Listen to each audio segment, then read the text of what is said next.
Hello mga kakonchava, day 15 po ng ating 365-day real estate journey. Naranasan nyo na po bang malito sa mga salitang ginagamit sa real estate? Yung mga terms like equity, amortization, PCT, CCT. Explain po natin yung essential real estate terminologies in a simple and fun way.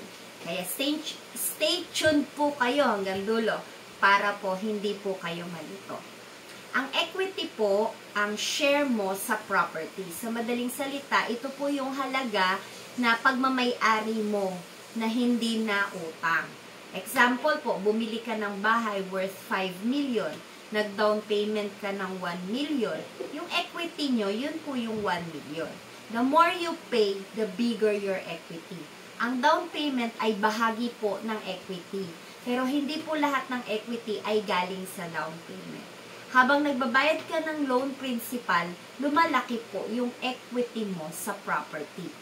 Yun naman pong amortization, ito po yung monthly payment mo sa loan ninyo. Kasama po dito yung principal amount at saka po yung interest. Halimbawa po, yung pong loan nyo 4 million, tapos ang interest rate 5% per year. Yun, hahatiin po yun yung monthly payments, usually 10 or 20 years. Make sure po na yung budget po ninyo ay hindi po kayo ma-overwhelm. Yung TCT at CCT, yung TCT po, Transfer Certificate of Title. Karaniwan po, ginagamit po yan sa house and lot. Pag CCT, Condominium Certificate of Title po yun. Ginagamit naman po yun sa condo units. Importante po to dahil dito po nakasaad kung sino po yung legal na may-ari ng property. Lagi po nyong i-check kung malinis po ang titulo bago po kayo bumili. Yung zonal value, ito po yung value ng lupa ayon sa BIR. Ginagamit po ito para sa tax computation kapag nagbebenta po o kaya po bumibili po kayo ng property. Hindi po ito laging pareho sa sa market value. Yung zonal value po ginagamit lang po yun for tax purposes. Pero iba pa rin po yung actual selling price ng property sa market.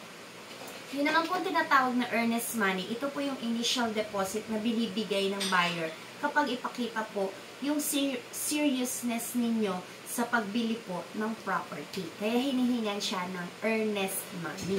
Pero take note po na hindi po nare-refund ang earnest money in most cases. Kaya siguraduhin po nyo na final po na ang decision nyo bago po kayo magbibigay ng earnest money. Lahat po ng terms na to ay basic, pero crucial sa real estate journey mo. At kung nalilito po rin po kayo, always consult with accredited broker or real estate professional.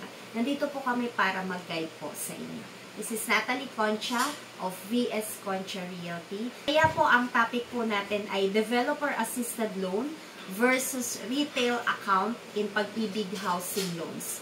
Don't forget to like, share, and follow. Lagi pong tatandaan, real estate is for everyone. Let's learn together.